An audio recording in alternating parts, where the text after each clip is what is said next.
Hello and welcome back to Dial H for Heroclix. I'm your sexy ranch hand co-host, Kalder and This is episode 279. Howdy, howdy, let's get rowdy.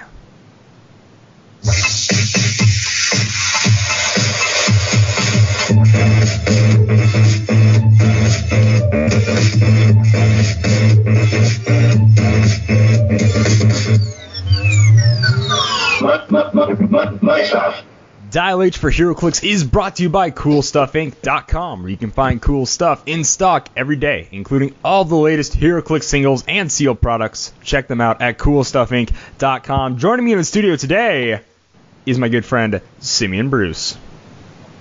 Whoa, friend. Oh, yeah, I know. That was... I regretted it. Not your friend, buddy. Hey, I'm not your buddy, pal. Okay. We're not going to do the whole... Please don't. Let's not do the whole thing. Also joining us in the studio for the first time ever, we have listener, citizen, Jeff Polier. Actually, vigilante, probably. I screw that up every time. Jeff Polier! Hailing frequencies open. Fantastic. We're going to start off with a little interview so we can get to know old Jeff here, because this is the first time being on Dial H for Heroclix, and we're very happy to have him. So we're going to go ahead and start off with how/when did you get into the game of Heroclix? Well, back in my day, actually, my wife and I, Jen, we were playing Mage Knight, which is the precursor to Heroclix, and then they came out with let's be honest, a little watered-down version, but with superheroes.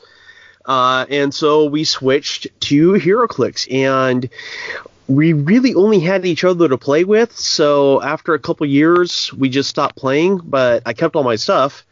And then a few years ago, my son and I stopped in at our local comic shop one Sunday morning and saw there was going to be a Heroclix event later that day. And we didn't even know they were having them at the shop. But we saw that, and I asked him if he'd be interested in playing, and it was a sealed. So, I knew we could just show up and get what we needed, and we've been playing ever since. Now I'm the judge at that venue, and Alex is he's an ROC States winner more than once. He won a win-a-map that the Eagles of Heroclix were hosting a couple weeks ago. Trying to see if he's going to go to the qualifier that I'm judging this Saturday. If he does, watch out, because he's really good. Ooh. Where's that qualifier at? You're up in the Pacific Northwest, right? Yeah, so it's not my usual venue. This is going to be at Generations, which is a store in Oregon City. And their usual judge isn't a big ROC fan, so he recommended me. And the owner of Generations reached out to me. I'm like, oh, yeah, sure, okay, I'll do that. So looking forward to that. That's going to be a big event. That is really cool. And normally when people talk about this, they don't say, the wife and I got into it. And it's like, what? Women play Heroclix too? It's really crazy cool because it's such a male-dominated game.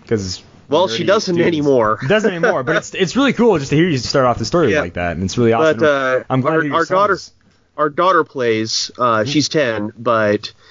she doesn't really have the temperament to go to events, so she's just a play-at-home kind of thing right now. There are some people that are a lot older than 10 that I see at events that don't have the temperament to go to events, so that's okay. That's a fair point, but they don't have a dad to hold them back. Yeah. Thanks for calling me out, Calder. Someone had to. Just because I flip a table one time, you know what? Don't let it go. Bad man. Why don't you hit us to the next one there, Simeon? Actually. You know how many times I threatened to put Calder through a table when we were playing Battle Royale? Oh my gosh, dude. Everybody else was like, is this guy serious? Like they were like, ha ha ha ha. But like after the third time, I was like, man, I think this guy's actually gonna do it. He's gonna destroy all these pieces. He's got to get past that shield first. Yeah, that's right. All right, Jeff. What are some of your favorite pieces or combos that you like to use?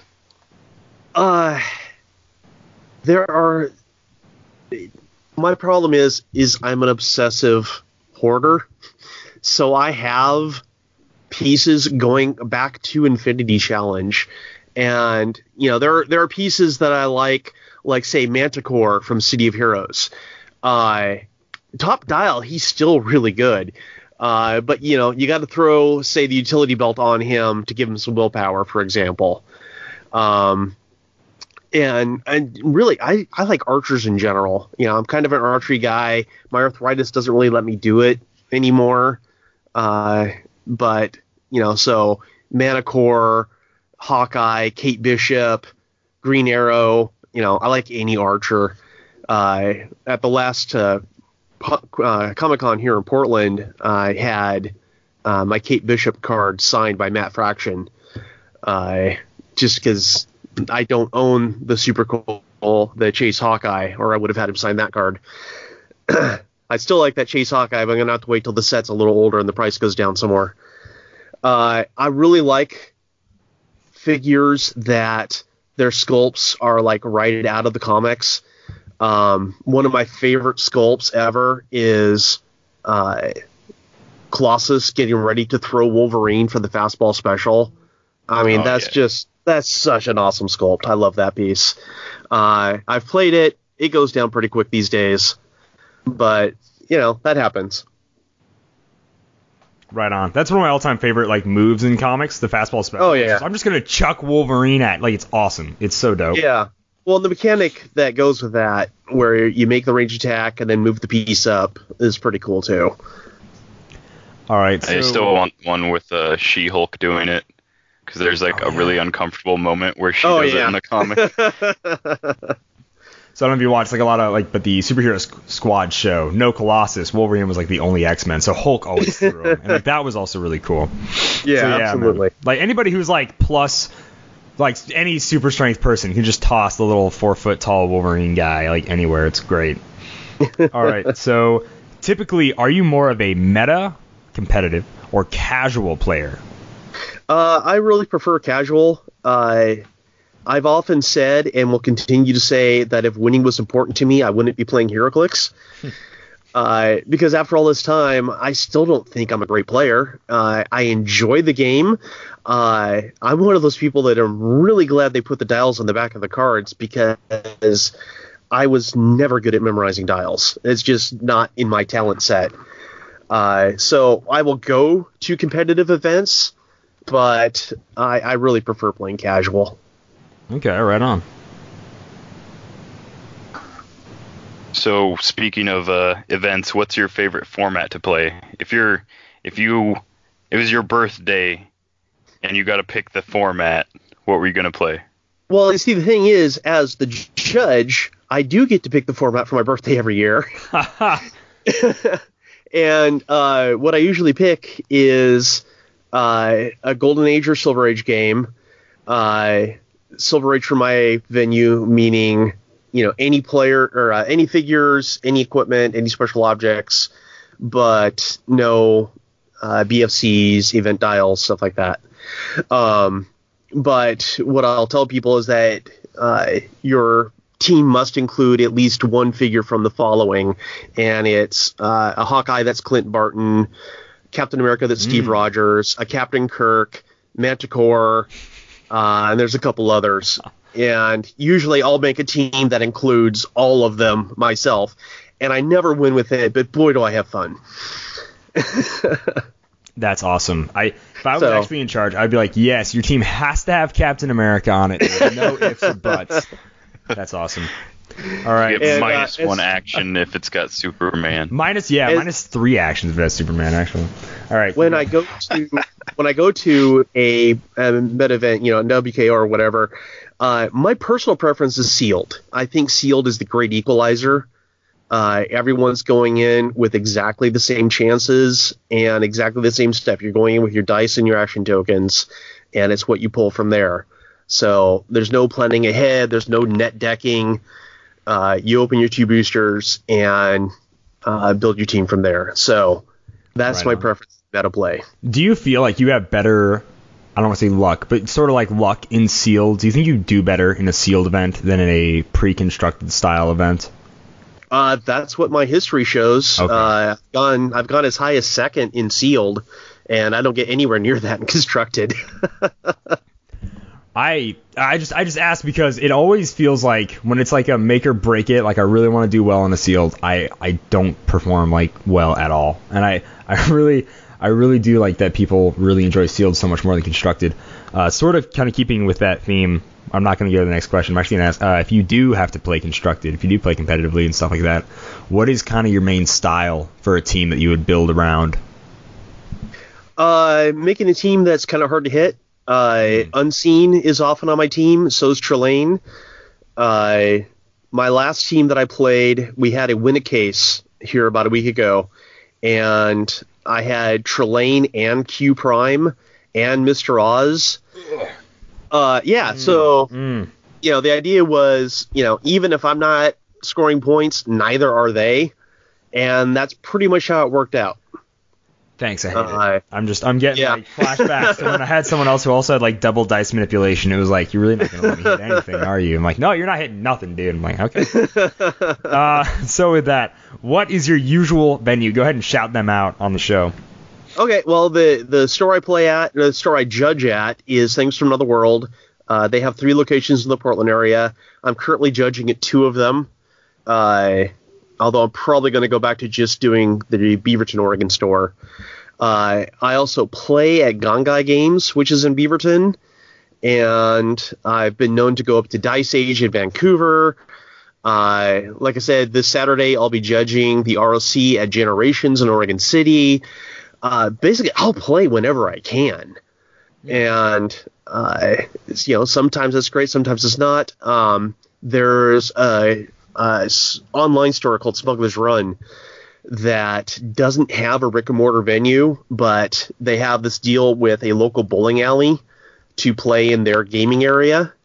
And so whenever they have an event, I'll be there on a Thursday night. I'll be there this Thursday night for the Star Trek release. Right on. That's really cool. Yeah. And now that we know more about Jeff and everybody, now we can sort of do our what made us happy this week, now that it's a little more obvious about who we're dealing with, and now we just know more about the guests. So, Simeon, you want to go ahead and give us what made you happy this week? What made me happy this week was I busted out some old figures, so I didn't take into consideration that the point total for the build on Sunday was like only 500 points. So what I really wanted to do was do like the old Wolverine and the X-Men Mojo, Shadow King, Legion, and like all the ones that like are in that, and then the ones that we just got in the new set.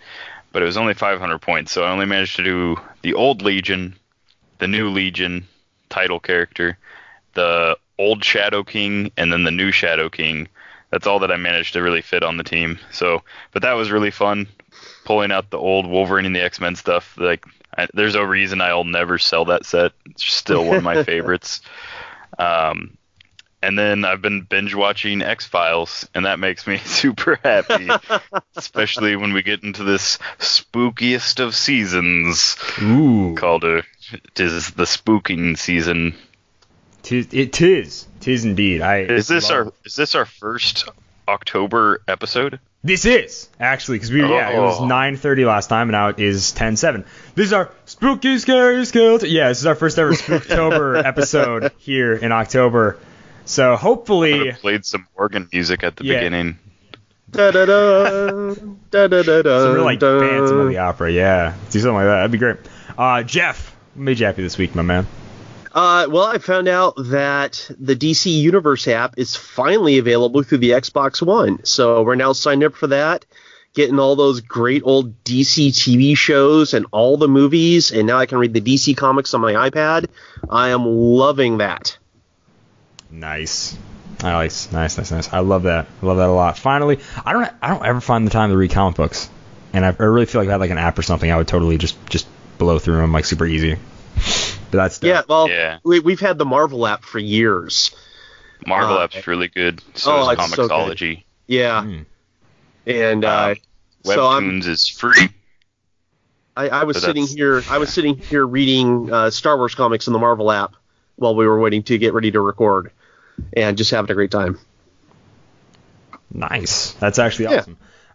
What made me happy this week is I went and I put in some H braces on a new fence that we were building around the ranch. That sounds like super boring, but we couldn't get any of the equipment down there, so I had to take a normal hole digger. I dug all the holes by hand, and that's just really refreshing to do. People are like, really? This manual labor stuff? Is that really? I'm like, no, I really did. I love fixing fence. I love building it. It's awesome.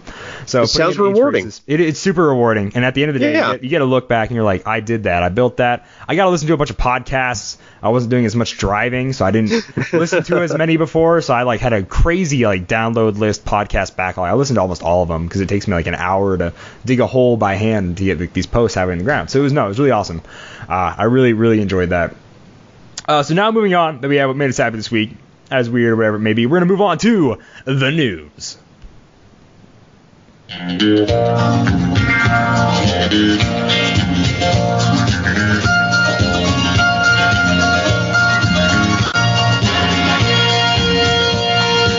That was probably definitely a Bad Samaritan bumper, I totally assume, since it was cowboy western music. But this is the news for me. I'm just going with space cowboys, I suppose. Ghost riders in the sky. See? Jeff knows. He even took the criticism there on the All right. We're going to start with, I don't want to say least interesting news, because you two outnumber me very much on this podcast. So instead, I'm going to say we're going to start off with the news that'll probably take the longest, and that will be, we got a lot of Star Trek. What's the name of this one? I can never. You guys know. To Boldly Go. To Boldly Go Part 2 or whatever. Unless this one has the boldiest, goaliest. Yeah, the boldiest, goaliest set in the world is getting released this week, and thanks to the people over at Heroclix, we have I think this is almost all of the set, right? I want to say. I didn't count, but it's very close. It's got to be. Yeah. If it's not all, it's close. It's basically all the set. They've pretty much spoiled every single dial, front, back, tops of the dials, the sculpts. Bless these people. They're so awesome that they were able to get all this out to us a few days before the set came out. So we're just kind of gonna go through it. We have a few specific figures in mind that we want to talk about. So we can just start really anywhere if we want to. We can start at number 1, and I can pretend I don't know. I say pretend. I can be very honest and have no idea who any of these people are. So we're going to do that, and we'll just stop. We'll each do a figure, and we'll each kind of spoil the figure that we enjoy the most. Sound good, guys? Okay.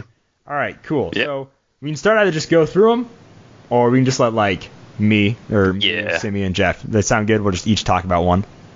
Okay. Because I could be big head person, red shirt, blue shirt, she's got shoulder pads, he's got shoulder pads, this dude's super pale, needs to go get a tan, this dude's got a gun, this dude's shirtless, got a gun, this person's got a green ring, this dude, blah, blah, blah, blah, blah, blah, blah, blah.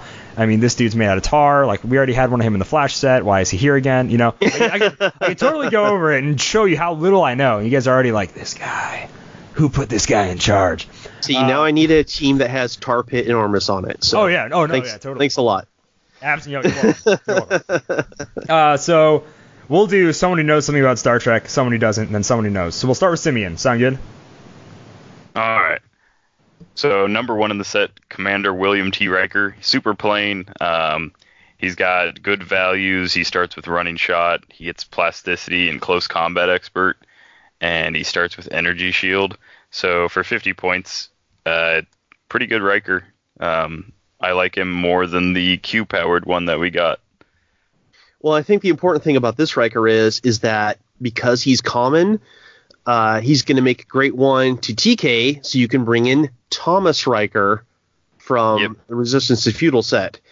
Because before, your only choices for TKing a Riker were either the Q-powered Riker, which was rare, or the starter Riker. Now we have a common Riker with some good values, and it's going to make bringing in that Thomas Riker a lot easier. Nice. Right on. I'm gonna skip. I'm just gonna talk about this dude, just so I can get him over with. Just talk about him. The Ferengi salvage crew. He has pirate, the only useful keyword. The other one is Ferengi. He has a trait, and I think he's actually really neat for this set. He has the scroll team ability, but it's the Ferengi Alliance, but it's a scroll team ability, shape change, but only succeeds on a 6. His first trait is during game setup, you may choose one. Place one of your opponent's objects, which is already awesome. We don't have an object manipulator like this in Modern right now, so that's really cool. Or generate a standard light object in any square on the map, not in a starting area. Not as cool not as cool, but if your opponent has no objects, it gives you an option for something to use, which is cool. And then he has special damage power for the first 3 clicks of his life, and that is opposing equipment objects have equip any and unequip drop, which is really neat, instead of unequip KO. So it will always give your friendlies a chance to pick it up, which is kind of neat. And when a friendly character that's adjacent or has the friendly keyword hits an opposing character that's equipped, after resolutions, the hit character unequips their equipment. So this is dope. It doesn't say an equipped object. So if this is a Golden Age game and they have an entity, which is equipment, they will instantly unequip it. And of course, there's no way to re-equip an entity because that happens blah, blah, blah, blah. You know this unless you weren't around. What was it? Oh, good Lord. 4 or 5 years ago now? 5 years ago, yeah. Never mind. I guess Maybe actually even 6. You might not know. I'm sorry. So that's actually really cool. Now he is 50 points, but he also has running shot, pen blast. He's super squishy, but I think there might be a place for him nowadays. What do you think, Simeon? What I think's weird about him is like Star Trek has no objects, so he is one of the few characters that was like explicitly designed for play outside of this set. Like a lot of characters in Star Trek have, if you're Starfleet or if you're Borg, if you're Starfleet or like Cardassian, like all these like keyword related things and then other like random powers. But he's one of the few that mentions a game element that is not possible to have with Star Trek. Yeah. You're not going to pull an special equipment. I guess you could just move an opposing character's like heavy object. Be like, haha, your bowling ball's over here, but right. That's not why you're going to put him on your team. I didn't even think about that. That is cool. That is really cool. All right, Jeff. Well, my first pick is I'm really happy to see the rare Lieutenant Worf. He's a shifting focus, so he works with the 2 versions of Worf that we received in Resistance is Futile. And he's a close-up attacker. He's holding his Batleth, which is a kind of Klingon sword. He's got just his opening click is 8, 12, 17, 3 with charge, combat reflexes, and a special version of blades where you roll 2d6 and choose 1 to be the result. And if they match after resolutions, you either heal Worf a click or remove an action token from him.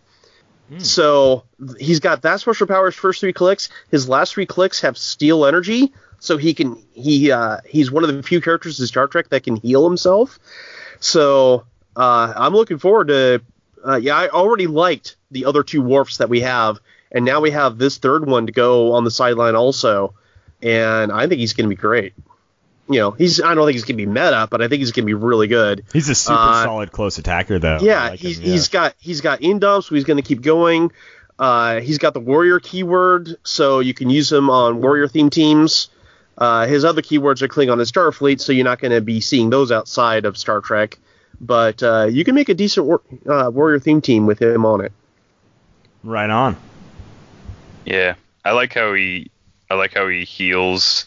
And neither of the other Worfs did that. Yeah, it gives you a reason to switch around. Yeah, like the main reason that you're going to swap to him is, well, either you'll start with him or you'll swap to him to maybe heal up. Mm-hmm. And speaking of that, I'm going to talk about the uncommon Lieutenant Commander Data, who is also a shifting focus character to go with our other 2, the Sherlock Holmes Data, and then I can't remember what the other one did. He had like a special prob or something. No, that was the Holmes Data. The Holmes Data had the special prob. Yeah, the common Data was just vanilla.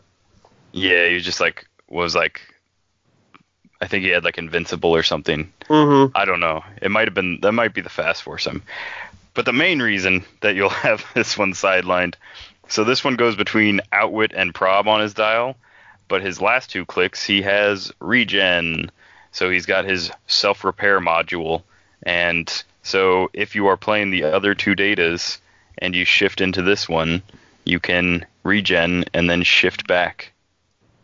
Yeah, really, that's the only reason I could see to play this one. My son loves playing with his super rare data, the Sherlock Holmes one, and he doesn't even bother to bring the common one for the sideline because there's no reason to ever switch to it. This one at least gives you that reason with the possibility of regen. But otherwise, it's pretty bleh compared to the super rare. On the other hand, if you don't have the super rare, at least now you have a common and uncommon to switch between. Yeah, that's very true. But these two will be much easier to get. But if you have the super rare, you just don't attack with... You don't keep these on the map, these other two datas. The Fast Forces data was really good. He gives protected outwit to allies within 3 squares. But he's not shifting focus. Right on. I can dig it. I can dig it a lot. I'm going to talk about...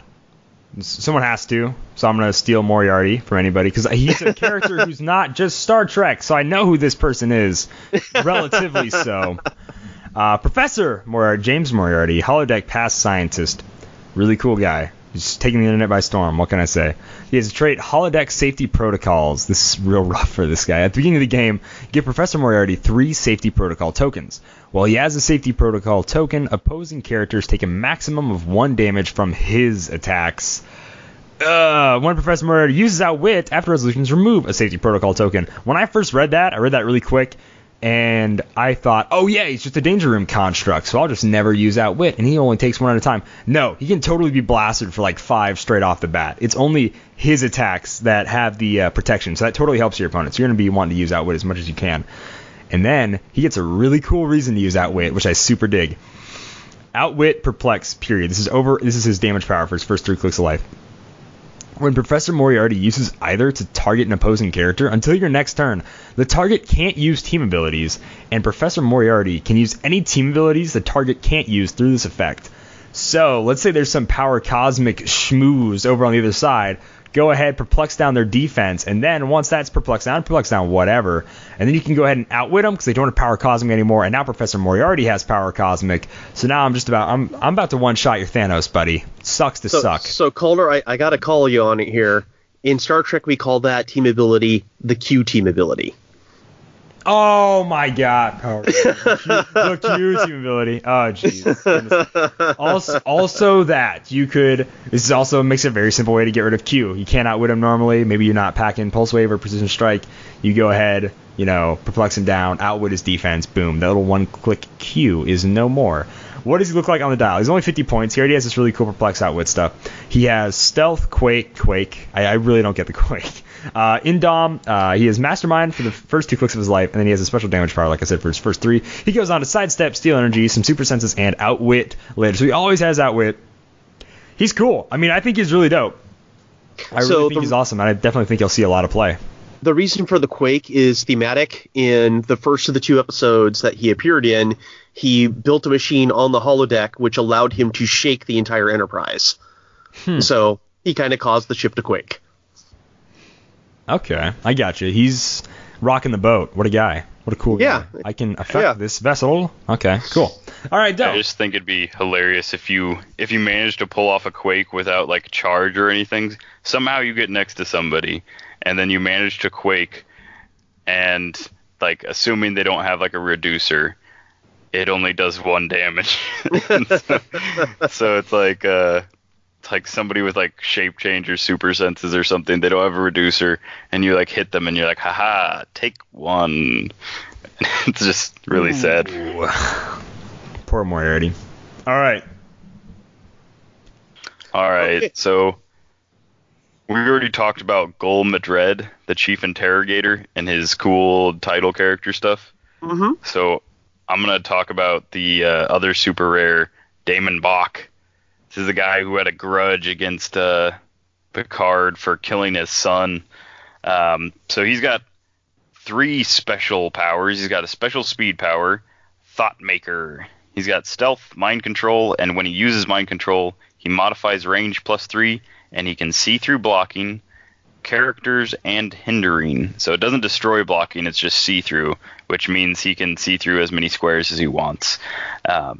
He's got a special attack power, collecting on an old debt. Incapacitate. When Damon Bach uses it, after resolutions, give the hit character a debt token. Characters modify attack and defense -1 for each debt token they have. only as long as he can use this power, which means if they outwit that power, I guess it goes away temporarily. But the fact that it can stack is pretty cool. And then his special defense is haven't been sleeping well. Mastermind, willpower, opposing characters within range can't use willpower. Ooh. So his range is 5. And he starts with that special. He starts with those special 3 powers, and then eventually he loses all 3 to get phasing, incap, and barrier. Starts with outwit for his first 2 clicks, and then he moves to perplex, and then his last 2 clicks are perplex as well. And he's got that really cool new Ferengi team ability, which is the same as the scroll team ability. It's shape change, but only succeeds on a 6. But no, I can see building around this guy to like an extent. The fact that you can move him within 5 of an opposing character that already has an action token, and now if they take an action, they're going to take pushing damage. It's like, even if they're going to take an action to shoot at him, they're still taking pushing damage to do that. Well, so and that's cool. That's any character too, because that will still take away the willpower granted by the Q, Power Cosmic, and Quintessence team abilities. Yep, It's not outwitting, so it's taking away willpower as a whole. Yeah, I think that may be the most useful part of him. It's definitely one of the cooler parts of him. The fact that he's got 5 range, 1 lightning bolt. If he had 3 lightning bolts or even 2, which technically you could give him 2, then I could see his incapacitate power doing some stuff. Like stacking the debt tokens on somebody would be really cool. I know in the original series there was people that had tokens that you could stack, and it would make short work of like defenses and stuff really easily. Oh, so. The Orion slaves, yeah. Oh, yep, that's who it was. Yeah, they could drop defense by 1 as a free action, and then when they mind controlled, like that's when it took effect, was when they mind controlled, the defense would be -1 for however many tokens they had. Yeah, I played a team with 3 of those on at one time, and it made some mind control awfully easy. Yeah. So, my next choice, 30 points. Yeah, they were pretty cheap too. My next choice is another common. I'm going to give a shout out to Lieutenant Geordi LaForge, who's number 8 in the set. His numbers are nothing great. Most of his powers are nothing great, but he has something going for him that most Star Trek figures don't. He's got some improved targeting. He ignores hindering for targeting, but not only that, he's got a special power in his first 2 clicks that lets adjacent friendly characters also, you get to choose one. You get to choose one friendly adjacent friendly character that also gets to use improved targeting, ignores hindering. And I think that's real big in this set. I played a Star Trek team a week or 2 ago, and I went up against a Batman team that they won map and chose Poison Ivy's greenhouse. And yeah, I couldn't hit a darn thing. I had to get up in their faces to do anything. And I got some points, but I definitely lost that match. I mean, losing my ability to do anything at range was pretty hard. So having this Geordi on my team, only 35 points, not bad. So I don't know anything about Star Trek. That's painfully obvious, Kalder. We know. Why is he the only one with one of these? Wouldn't you be like handing these bad boys out like crazy? Like, you get a visor. Like, so Geordi was born blind, but he has implants and that hair clip he wears over his face. The original prop was actually made from a hair clip. It's called a visor, and it lets him see not just in the spectrum we see, but in other spectrums as well. So basically, hiding in bushes is not going to do you any good. He's going to see your heat signature or something like that right through it. Okay, that's cool. He's taking a look in a book. Yeah. This ion storm looks strange. Right. Yeah. That is really cool. All right, I can dig it. I know. I always see him, and he looks super cool. Like the visor's dope. So that is Star Trek. We all kind of gave our thoughts and opinions on it. I think it is great. How much Star Trek are you guys planning on buying? I'll be opening a case later this week. Ooh. Yeah, I'm not sure how much. A case plus 5 packs because I'm going to the event Thursday, and it's going to be a floor event. So we're going to bring 150 constructed and then buy 4 or 5 packs. I'm not sure which. That is definitely a good idea with all these like 30, 50 point characters. Yeah. To make a 300 point team out of 5 packs is not happening. So yeah, no, a half constructed is a great idea. Yeah. I'm not buying any. I'll just say that right now. I might pick up some of these on the secondary. I know it's like, my heart wanes for this guy. I'll probably buy some singles in the secondary market of the figures that do just cool stuff overall because I don't know anything. Absolutely. I might actually. I really kind of want to just get all the Mirror Universe because they look so cool. Like, so yeah. Next up in news, we have information for Justice League Unlimited, the second most anticipated set of 2020. Obviously, the first being Captain America and the Avengers. I'm gonna go ahead and give us a read really quick, and then we can go through some of the spoiled sculpts, and then also there's some little extra information. We'll get to that.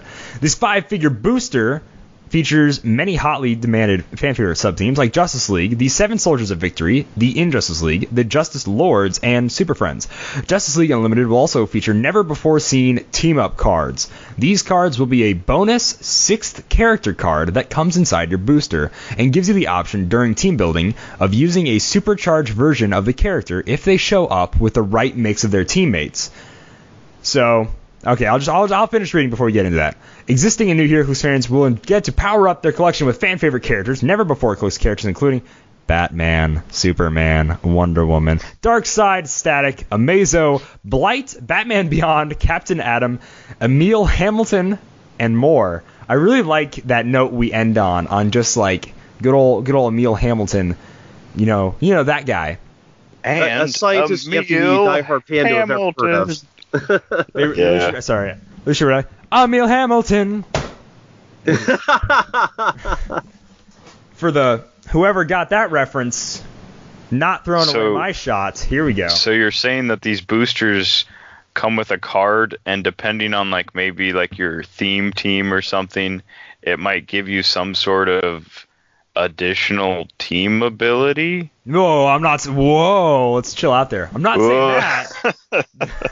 Well, what this sounds like to me is it sounds like the Regenesis game mechanic, where, if you're playing a certain character on a certain kind of team, instead of their ordinary card, you get to use this different card with boosted traits and or special powers. That's going to be my guess. I like that it's still sort of random. It's not like guaranteed that, yes, I pulled a Batman, Superman team-up card. They're both in the booster. You might just pull one without the other. You might not have either there. It's about the right mix of teammates, so that lets us know that it's totally random. But I really think it's cool. Superheroes teaming up happens all the time in comics. Number one, I'm really excited that they're trying something new. A new game mechanic overall is awesome. I'm second, very excited that they're doing it to a DC set. People like to think I hate DC. That's not true. I despise DC. That's a joke. That's a joke. All right, guys. But no, I think it's really cool because Rebirth had basically no new mechanics and no existing mechanics that were already there. It had some special things about it, but it felt like a really old set that didn't come out in 2019. This set is going to feel cool. Changed. Yeah, it felt so bad. And now with this, they're trying something new, and I'm really excited. Not only that it's new, but that it's in a DC set, and I'm really excited about that. These team-up cards are going to be really cool. Can't wait to see what they do. Do you guys have any in mind that you specifically would want to see? When I team up, I think like Marvel Ultimate Alliance. That's where my mind immediately goes. And so all I can think is like, like Spider-Man swinging someone around or Iron Man shooting at Cap's shield. For DC team-ups, I don't really, I don't know. I just draw a blank for some reason. You see, I'm thinking that, a Green Arrow card that gives a bonus if he's on a team with Black Canary. Okay. A Robin card that gives a bonus if he's on a team with Superboy, that kind of thing. So like how they have those traits, like the Cyclops Jean Grey trait sort of thing, where it's like, yeah, exactly. Yeah, but that's cool. But instead of instead of having to be adjacent to the characters just if you're on the same team. Right on. I can totally dig that. I think that's probably what it's going to be. It might even give them a power or something. They could go any number of ways that I'm really excited they're doing it. Some of the new sculpts, we also get and find out that there is going to be the Justice League OP kit is going to be 3 copies of this blue Hawk Girl, no helmet. And then there's going to be, of course, a double-sided map, which is really cool. Can you guys tell me anything about this Hawk Girl? I have no idea why she's wearing blue or what she's supposed to be from. And if you don't know, then that's cool, too. I hate to admit it, but I haven't seen all of Justice League Unlimited, so I don't know what the deal is with her. Although, now that I have the DC Universe app, I look forward to catching up. Nice. Yeah, honestly, I think it's just regular Hawk Girl in a blue outfit. That's my guess. Well, it may be like her Thanagarian police uniform or something. I really don't know, but that's my guess. It could be it. Moving right along, we go to the Justice League. This is going to be their brand new starter set. We have Wonder Woman, Superman, Batman, Martian Manhunter, The Flash, and Green Lantern. This is the animated ones. So it's is it Wally West is the Flash in the animated? It should be Wally, and Wally? The Green Lantern is probably John. John, yeah, no, it's definitely John.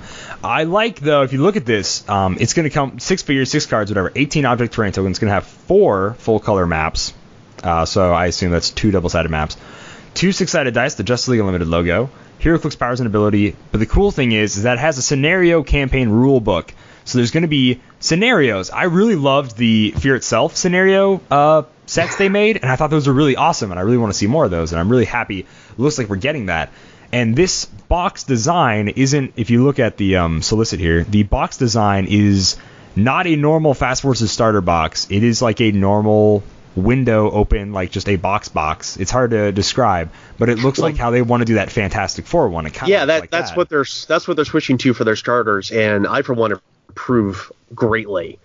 It displays better, and it also gives new players something to carry their stuff around in too. So I there's nothing about this I don't like.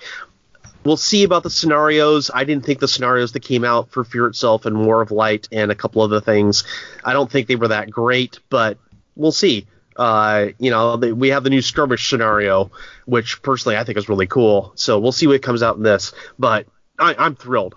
This is what a starter should be. All the characters are characters that people will just know the names of going in. When you get a starter or Fast Forces and you're wondering who are these people, that's not really an enticement for your average person to pick it up. But when you have like the big 6 here, people who aren't necessarily in the game can look at this and say, oh yeah, I might give this a try.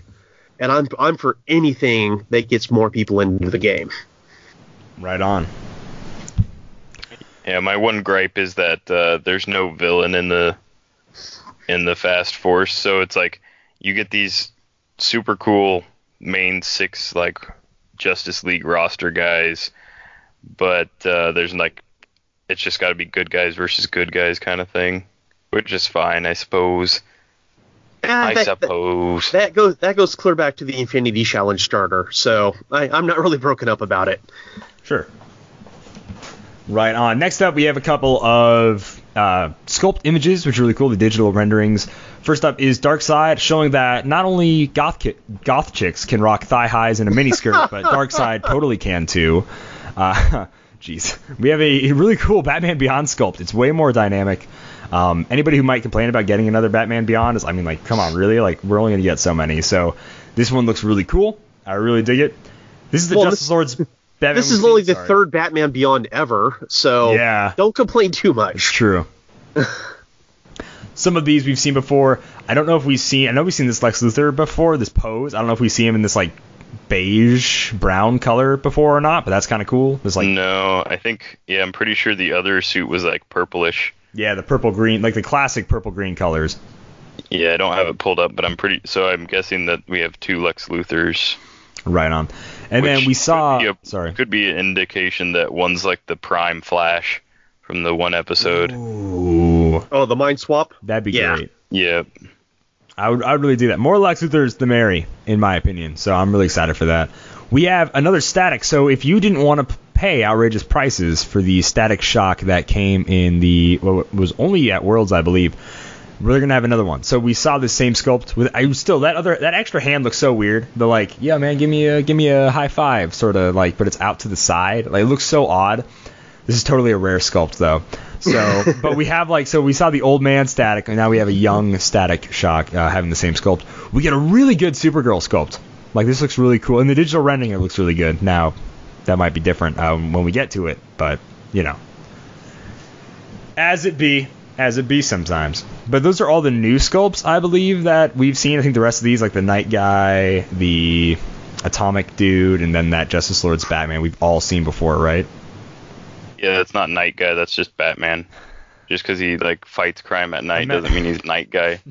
You know what I meant? Like the whatever, the Templar, whatever dude. Yeah, that guy. Yeah. Shiny Knighter. Swordy Man. Sword Man. What else is he going to be called? He's got a gold. He's all gold. He's got a sword. Whatever. Anyways. That is, I'm 90% sure, it for news. I guess we did have The Rock spoiled. I'm sorry. Before we go and call the news, does anyone want to talk about The Rock? I just want to mention that his finisher is not the People's Elbow. It is absolutely the rock bottom, and the People's Elbow is just the little flavor he throws on afterwards. He's never beaten somebody with just the People's Elbow. That's not his finisher. I don't care what they put on there. I'm fighting this. I'm looking forward to having him. He'll be my first Star Trek Voyager Heroclix. So there you go.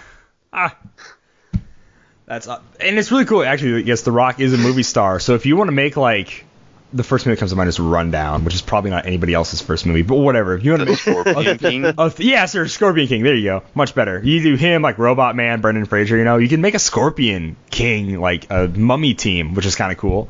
That's what I really like more than anything about this Star Trek set. We got a Macho Man, and now we have a Bonesaw McGraw. So we got The Rock, and he's 001, and they very excellently previewed him on Friday when he returned in SmackDown, which is really cool. So I really dig that. Good job. Good job, guys. Good job, WizKids. You seriously deserve that. Give yourself a round of applause. That being it for news this week, we're going to go ahead and move on to the game that is sweeping the nation, Bad Samaritan.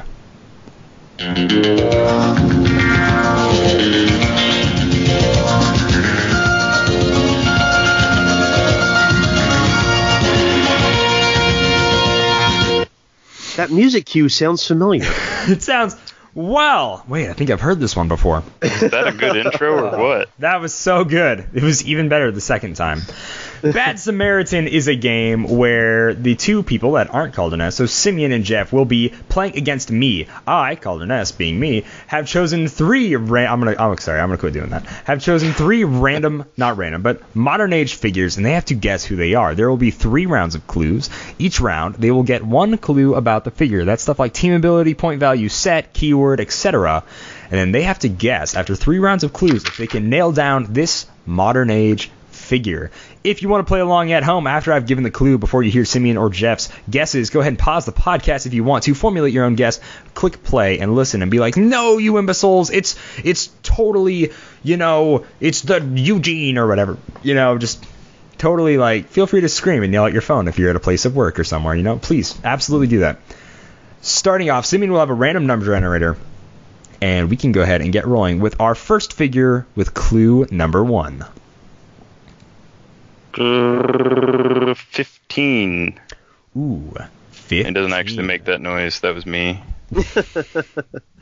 15 is opening defense power. This character has toughness. Oh, wow. Huh. Wow, that narrows it down so well. Oh, boy. Not a lot of toughness handed out anymore. Somebody who's tough. Let's see. You see, I'm already thinking for theme. It's October. Maybe he's going for monsters. Oh, that's possible. Yeah, so let's see here. We could look at the RIP set. Can't be using HC Realms, guys. Just another thing. I'm not. Okay, Just talking. Okay, it's only your just brain. Talking it out. All right, okay. Besides that, I'd go to letsclicks.com anyway. That's right. I'm gonna say a zombie from the RP set. Okay. I'm gonna say Wolverine because I know the new one has it. That's true. We have locked in zombie from the RP set, Wolverine, and it is neither of those. Go ahead and give us the next clue.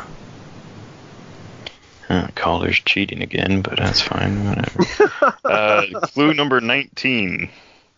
Clue number 19 is going to be a free play. What is it? Number 17 through 19 are all free plays. 17 through 20, are all free plays. This includes things like anything on the board. So if you want to know their team ability, their point value, their range, number of bolts, stuff like that. Or more popular choices are set number, named keyword, generic keyword, or name of trait, special power. Things like that. I'd say go with set. Yeah, I think we need to narrow it down with set. The set is going to be Wolverine versus Cyclops Regenesis. Oh, well, that really cuts down how many figures it could be from. Does. Opening defense. So there's a lot of opening defense powers that are special defense powers. Mm-hmm. Trying to think of the only one that starts with toughness. Oh, man.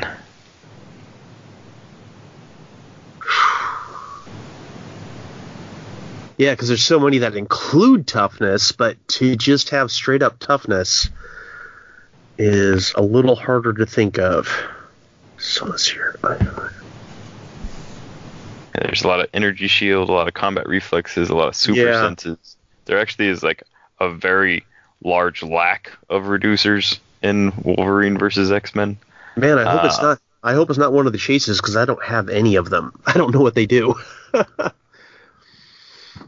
I feel like the only chase that it could be would be because Cannonball's definitely got like energy shield, something or other.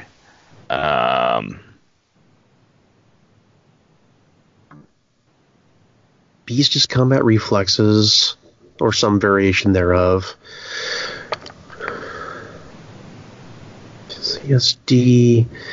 Ooh, boy.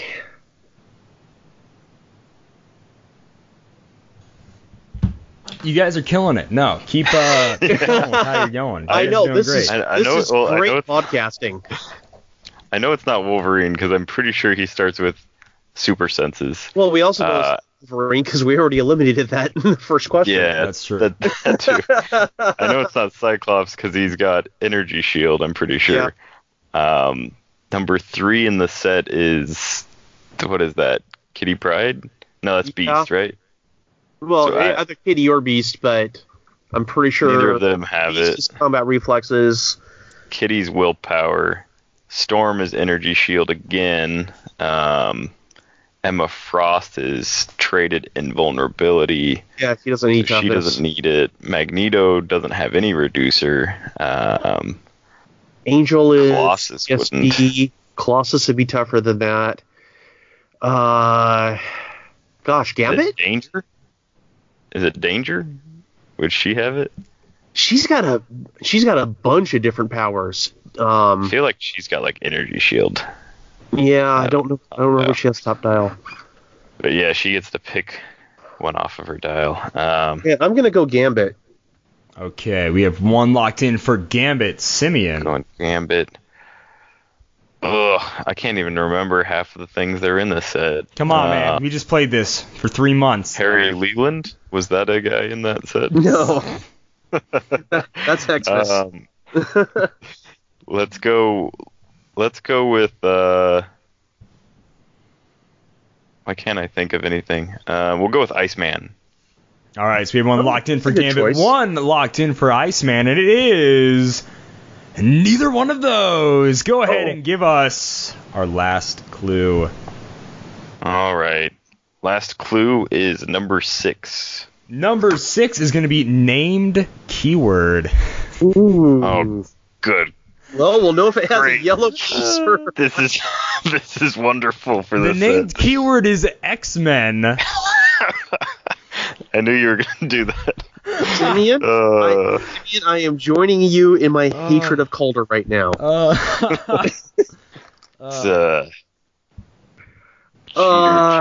Kalder eater. So it's an X-Men, you say? It is, believe it or With not, it is. tongues, you say. Was Leech in this set? No. No. I'm going to go Moonstar. Okay. Oh yeah, that was one of the. Huh. Would he have picked one of the LEs? I love all that dead air for huh. Huh. I don't know. Because technically the LEs are part of the set, so I guess I don't think Cyclops would be it. You already said Gambit. I'll go with Cyclops. I don't know if he's got toughness, but he should. We are locked in. One for Moonstar, one for Cyclops, and it is... Ding, ding, ding. One of you did get it right. Oh, no. And it's going to be Jeff. It's Moonstar. Oh, yes! Woo. All right. Oh, you want to hear something so funny? glad. That's the only LE I don't have. Is that really... I was really hoping to get that one through. I really was. I was trying hard. All right, so we have 1 point for Jeff, which means I'm already not going to sweep this week, which makes me a little more sad and someone else a little more happy. Second figure, first clue. All right, we've got number 15. Number 15, Burger King opening defense power is going to be energy shield deflection, which is also green. That's funny. All right. Oh. It's almost as bad as toughness. Yeah. I'm going to say Magneto. That covers a wide variety. So. Yeah, I'll go with Cyclops for the same reason-ish. One locked in for Magneto, one locked in for Cyclops. It is neither one of those. Go ahead and give us the second clue. Second clue is 18. 18 is another free play. If you want to know where it's from, you can go ahead and do set, name, keyword, generic keyword, name of trader, all very popular. Go for it. Anything you guys want to know about this figure, I shall reveal unto you. I wish for more wishes. Set again. That's not an option. But we can do set. I wish for more genies. I'd like to know the character name, please. Yes. It's no. Yeah, we'll go with set again. All right. The set is WizKids Marvel LE. Ooh. Because that's the way I would do it. Yeah, sure. We'll make that the set. Wow. So any Marvel LEs with energy shield, huh? I will say Storm. Ooh. Well, locked in for Storm. I'm gonna go with Longshot.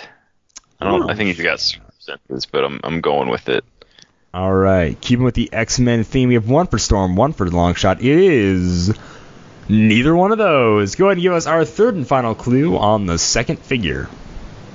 Last clue is number 5. Number 5 is going to be rarity. Believe it or not, it's an LE. Wow, I didn't see that coming. Man. That was such a bad one. But how rare is it? What do you mean? The rarity says limited edition, and that's the best I can give you. Oh, gosh. Energy shield. Oh, man. This has got to be like a shot in the dark. I'm going to say Ambrose Chase. Ooh. Wait, that's DC. That's what DC. am I doing? Yeah, that was... You said Marvel. Thank you for showing us you don't have the brains of the show. He probably doesn't even have an energy shield. I just completely threw that out there because willpower or something. Like, yeah, it's rough. Oh man. I'm going to think outside the box here, and I'm going to say Serpent Punisher.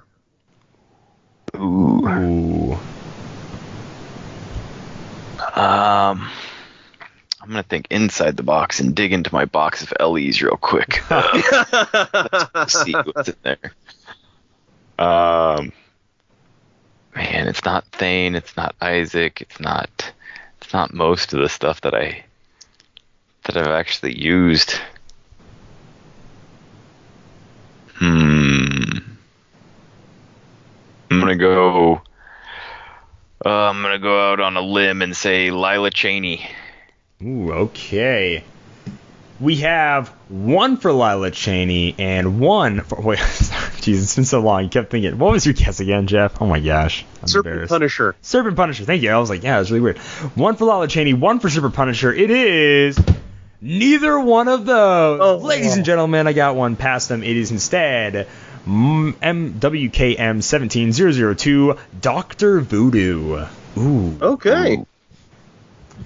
And Dr. third and Voodoo. final figure, Jeff has a point, Kalder has a point, is Simeon going to get a point, or is he going to be the odd man out and be a total loser the entire night? We shall see what happens. You know what?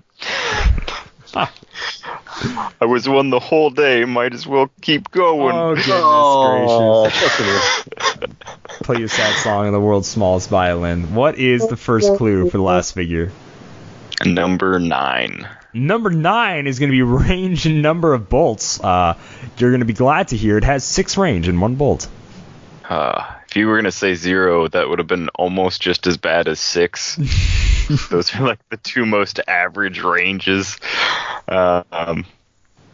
6 range, so... Captain America. Okay, we have one for Captain America. Yeah, likewise, I'll go with Iron Man. For Iron Man. I hate to say it, but it is neither Captain America nor Iron Man. Give us the second clue on our last figure. Clue number 4. Clue number 4 is going to be set number... This character is set number 028. So it's up there in the uncommon range. Set number 028. 028, 6 range. Well, I'm also looking here. We have Moonstar and Dr. Voodoo so far. If he's going with a theme, they're kind of illusionists, perhaps? Yeah. Don't really know. Don't see a clear theme yet. Gosh, an uncommon with a 6 range. That sounds like really common. Yeah. Nothing uncommon about that. So I will say Doctor Strange. That also covers a lot of bases. Yeah, let's see. I would say Dr. Druid, but I don't think Calder likes Dr. Druid. So I'm also not sure we have one in Modern. No, I don't think so. Number 028. Number 028. That was the number, right? Yeah. Yes. That set number 028. That actually does take out a few sets that are small enough. I just don't know. I don't know my number 028s at all. I'm gonna go with Spider-Man. Usually gets like 5 range, so it's not him. I'm gonna go with it's something that has 6 range. Who's a shooty guy? I'll go with Are comic characters included in this? Are there? I don't remember. I don't remember anything right now. I'm gonna go with say Green Arrow because he shoots things. You'll be happy to know, guys, that your guessing wasn't in vain. It's actually neither of those. Go ahead and give us the third and final clue. Our third and final character. Better be a good one. 7.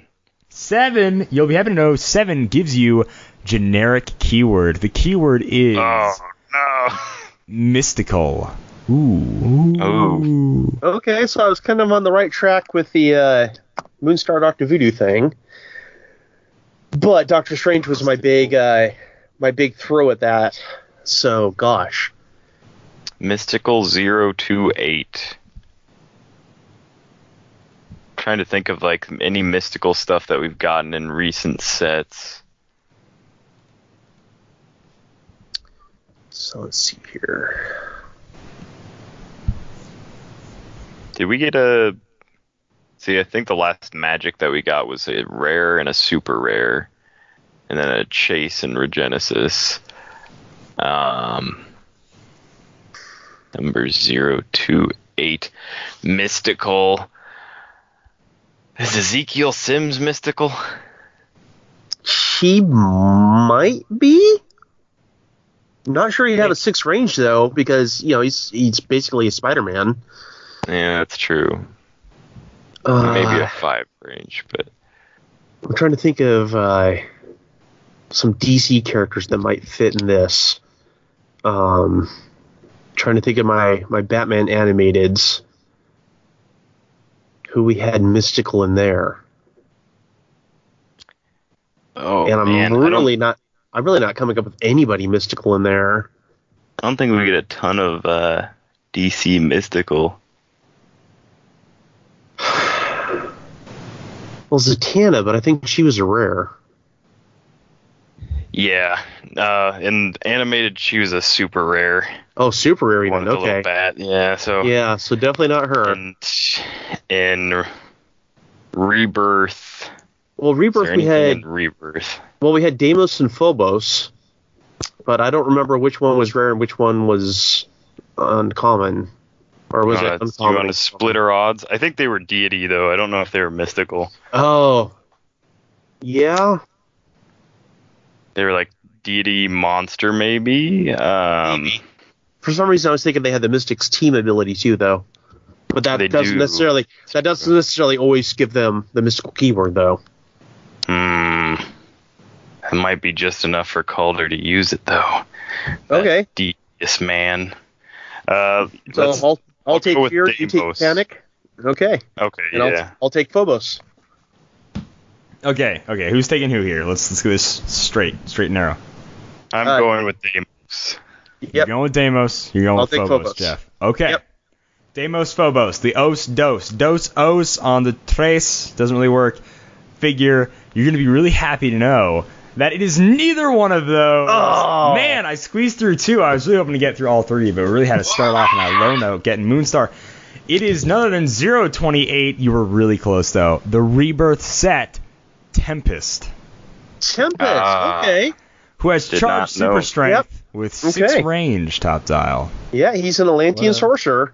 Yes, he is. All right. I was just doing like sorcerers. I was there. The only connection they had was all mystical keyword, which is one of a looser connection than how we've done it here in the past on some of these. So thank you guys so much for playing Bad Samaritan. I hope you guys all had a great time. I hope you had as much fun as I did watching Jeff and Simeon struggle to get through these characters. I scored one more point than I thought I would, so I'm happy. Absolutely. I scored a victory where it counts with this bumper. But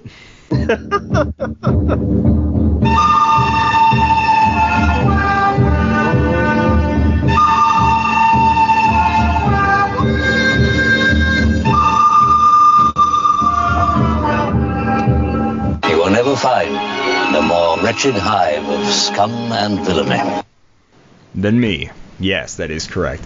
We must be cautious. We must. Moving on to the Dial H Heroclix Community Tuesdays question. Every week in Community, you like to go ahead and ask you guys a question every single Tuesday. Yeah, that's right. Well, almost every single Tuesday. It's kind of, let's be real here, a little give or take sometimes when we actually remember to do it. Simeon, want to go ahead and read us the Community Tuesdays question? This week the question was, have you ever played Heroclix online? Whether Roll20 or using a webcam, how does it compare to the old-fashioned way? We'll go ahead and start off with our guest. Jeff, have you ever played Heroclix online? Not in the way you guys mean. So I did play a bit of the Heroclix Online. That was a computer version of the game where you entered codes, and that's how you unlocked figures. I'm kind of sorry it's gone, but I guess it wasn't making any money, so they didn't keep up with it. I have never played Heroclix over a webcam or any other way. I get plenty of opportunities to play in person, so I'm okay with that. Okay, right on. I remember opening like a bunch of like starter sets and stuff, or like LE figures that would have that code, and I just never actually ended up pulling the trigger. I'm glad to hear that it was actually pretty fun to play. Yeah, I it's a bummer it's gone, but these things happen. Yeah, so I actually tried to play it, the old like online game. When I very first started, there wasn't like a ton of venues around me, and I wanted to get like more playtime in, and wanted to like figure out like, how to do stuff more. And so I got on there, and they give you like a little starter pack of figures, which were like way too old for the like when I started, which was like in 2014. They were way too old to match up to anything that was modern. And I remember sitting there for about 20 minutes waiting to get matched with somebody like in the lobby. And then it finally like happened, and it loaded up, and I went to move one character, and the whole thing froze, and I had to close it down. Oh no. I was just like, great. I guess I'll never do that again. But I play on Roll20 occasionally. Luckily, I have enough home venues that I don't have to play on Roll20 for fun, and I only go on there to test out stuff that isn't fun to take to local stuff. So if I feel like I really want to like test out some competitive things, I'll put it on there instead of forcing my local guys to deal with it. Right on. I really appreciate that you do that. I was a mix. I play a lot of Roll20 now. It's mostly only used for practice or online tournaments if I ever do play Roll20. Besides that, I used to do the Heroclix International Exchange had Skype tournaments where it would actually take about a month or so, a couple of months to actually get through these Skype tournaments, because you would set up games and you would just play over Skype or Google Hangouts, something like that. You would have you, the judge, and your opponent, both of your cameras on. You would call out numbers. I'm going to go to 24C, like it was really cool. It was actually a lot of fun, and I really enjoyed playing it that way so much. I really didn't like it when Roll20 came out. I really was like, I don't want to learn your stupid technology, you darn kids. All right. You would have to get a Tupperware container to like roll your dice into. It was like clear, so everybody could see it. It was really fun. It was obviously a lot bulkier and whatever to do, but I still really enjoy it, and I still play with a buddy of mine who actually doesn't have a good venue for himself to play with. So every couple of weeks or so, we'll actually play Heroclix over Skype like how we used to all these years, and it's really fun. I really enjoy either way, to be honest. I have so few answers on Twitter, so we can probably go ahead and read them all. You want to go ahead and read them up, Simeon? All right. First answer is from Emily. She says, I love playing online. Lets me practice with different people and get used to other play styles and other local metas for more diversity, so she can crush them later. Oh, she's a smiley face killer, though. We have Superhero Demon Hunter. I did it once with Roll20, and he says he likes the old-fashioned way much more. Superhero Lucas Tom Van Hollen says, obviously not quite the same, but it helps a ton to get practice in. I play online almost nightly, even if it's just going over positioning on maps with my teams. Right on. We have Vigilante Tiemu. Haven't played online. Might be worth it if I hit another long stretch of something else booked on top of game night at the old LGS. Time zones are often tricky for trying for a rock winner map. Might be interesting at some point. Nice. The ROC also, if you are interested in trying online stuff, they have a Discord, the ROC Discord, and I think it's still going on like once a week. They do Winamaps, maybe more. Yes. Yeah, they do once a week Winamaps. All right. Jay Sly says, I'm not a fan. I do it for some level of avoiding rust or seeing if I like a concept, but it's not something I really enjoy. I have to agree. I don't like looking at the grid style map. I like my map to have like color and like bushes and walls and stuff like that. So you lose a little bit of that, and then also you're looking at like a little avatar version of your character instead of the actual 3D sculpt. And that's the main reason I play Heroclix, is because I've got these little statuettes that I move around. Yeah, totally. Vigilante Collectibles said, I did it once over video by Skype. Sometimes that might be your only option. I'd love to play an app version. And then he says, I'm going to totally butcher this, if Carcassonne or whatever gets an app, why not Heroclix? Well, we had apps, but they were for the tab app figures, which were too expensive in the first place. And now the apps aren't supported anymore, so they won't run on any devices that they used to run on. Yeah, and the apps also, for the most part, weren't even like Heroclix related. They were just like mini games that you could have your figure for. They were super weird. I tried playing them, and it was like the Captain America. You would like tap, and like throw the shield. And like, this is not Heroclix. I'm sorry. Like, this is just like a kind of a mindless app, really. You don't just like roll as many dice as you can, as quickly as you can, and then like add up the total and be like, did I hit? No, that's totally Heroclix. Sadly, that is not it.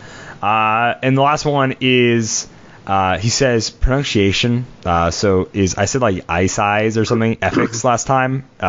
He says it's is FX, so I'm going to turn is into was FX.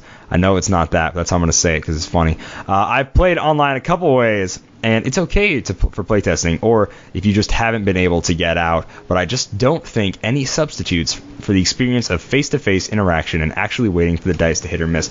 I 100% agree with that. Obviously, online is totally just used as a way to maybe sharpen up or do whatever for your Heroclix skills, but seriously, nothing. I would probably quit playing the game if the only choice was to ever play online, and like no physical copy exists of the game. You can only play online. That would really suck, and I would really only want to actually play where it's like, yeah, look at my team full of Captain Americas. Look at them in their splendid glory, you know? Like, this is how we're playing, boys. Let's roll that shape change already, you know? That is a great feel for the game.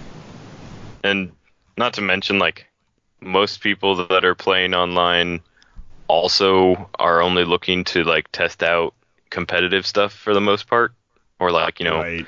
Either they're looking to test it out or they're, you know, something like that. So 90% of the time, if someone's looking for a match online, they're looking for a 300-point modern match. And that's just not, like, what I'm normally trying to build to. And so it's like I don't really like kick back my feet and be like, I'm gonna relax with a nice 300-point modern with ID cards and equipment and colossal retaliators. Don't mind if I do, you know, and have a nice iced tea with that. No. Jacob Weaver says not the same. And then last but not least, Sherry Savannah Anderson says, is there a way to play online? And there's actually several.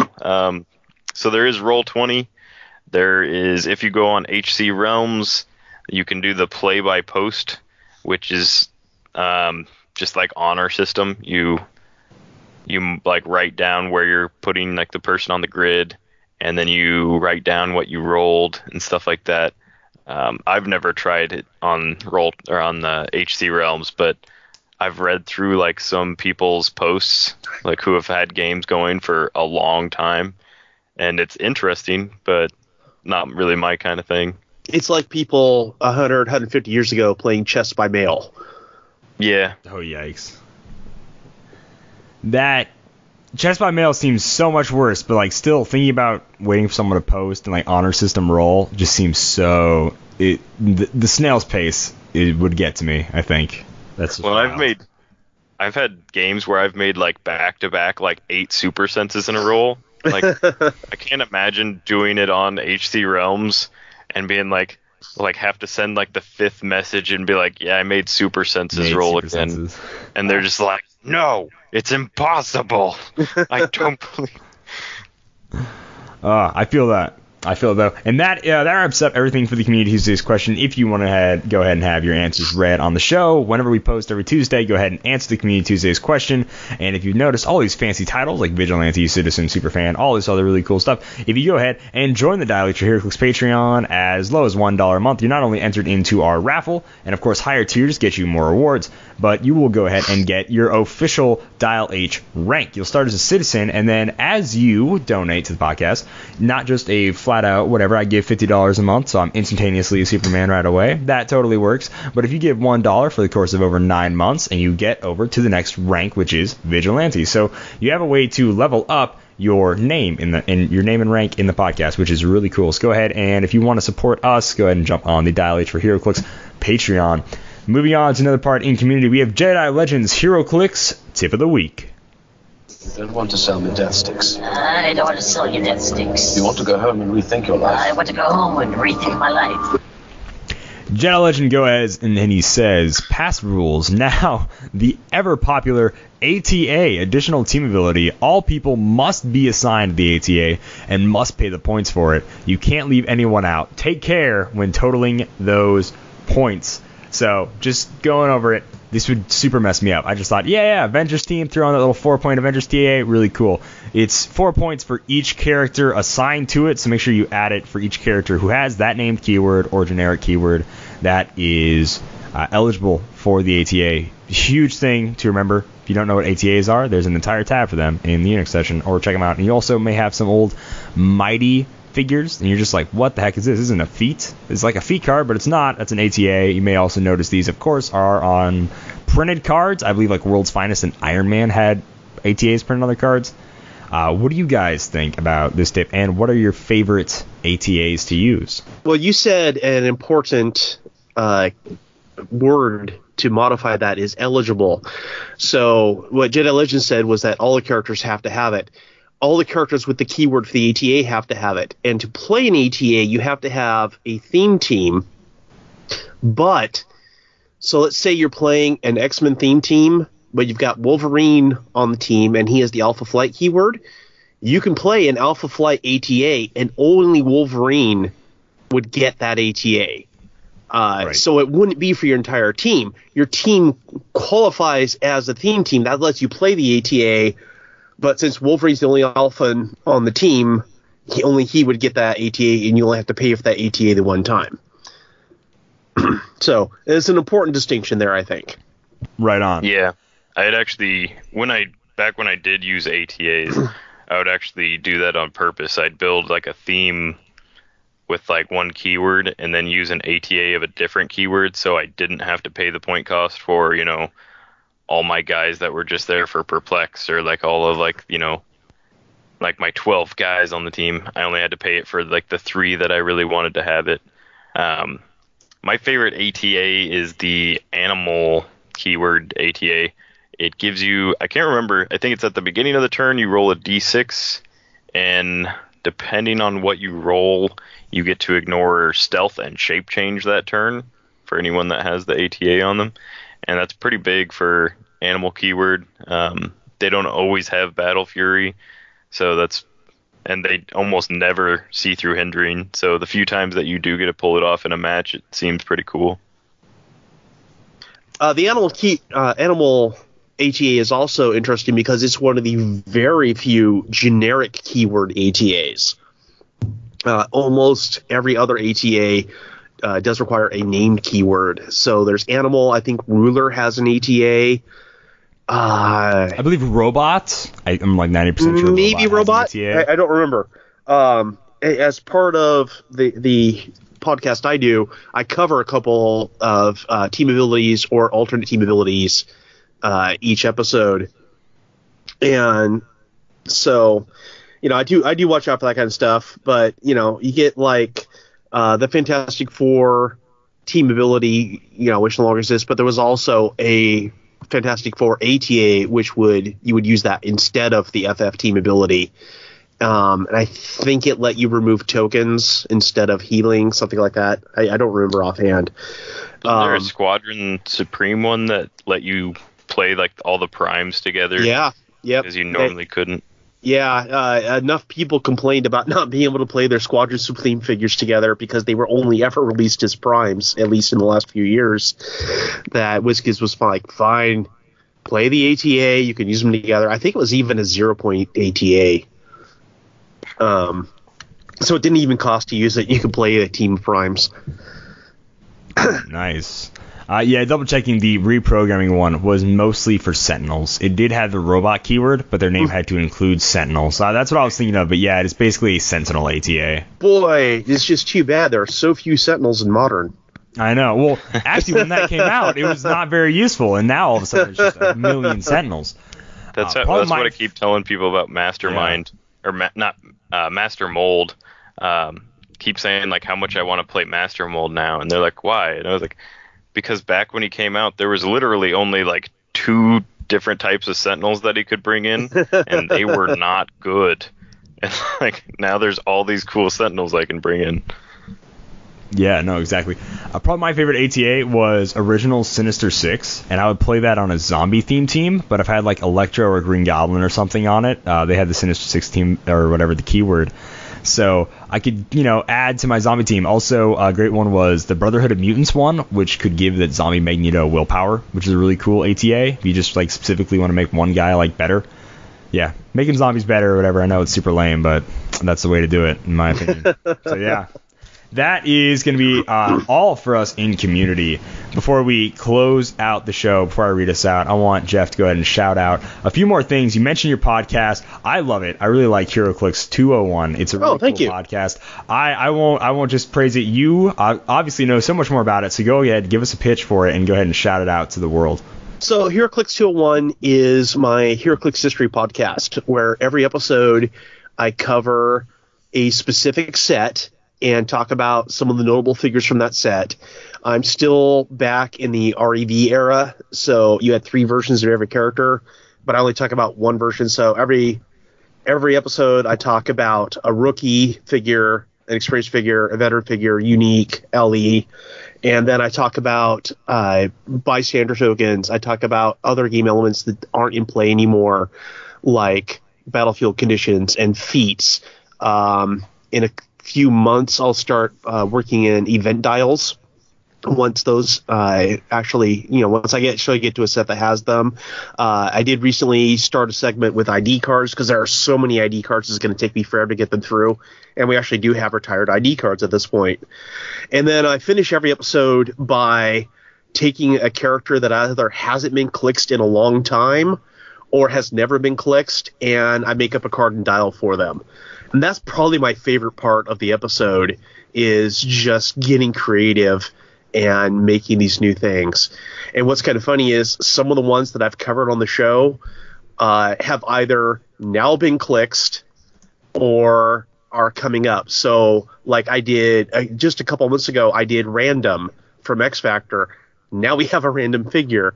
One of the earlier ones I did was the Doctor Strange villain Nightmare. Well, now we have Nightmare coming up in an OP kit.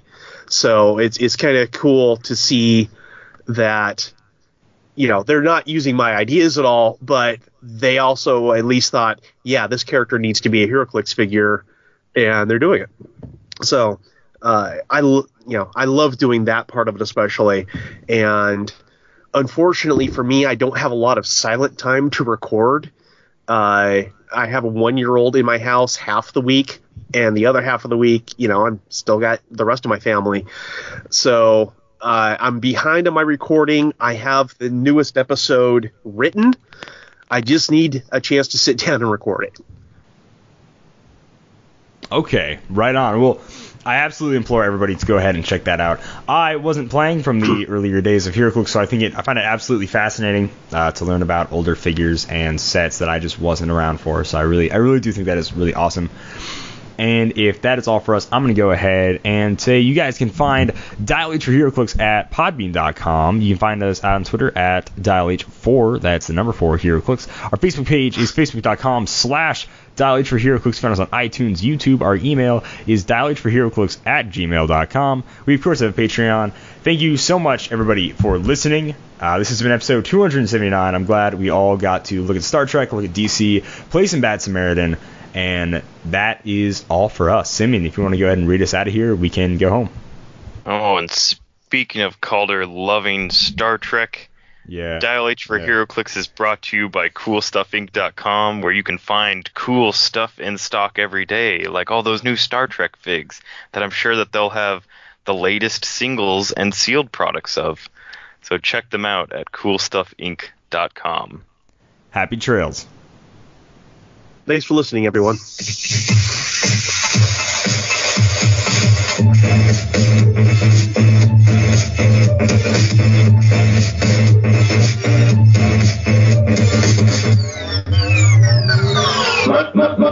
My stuff.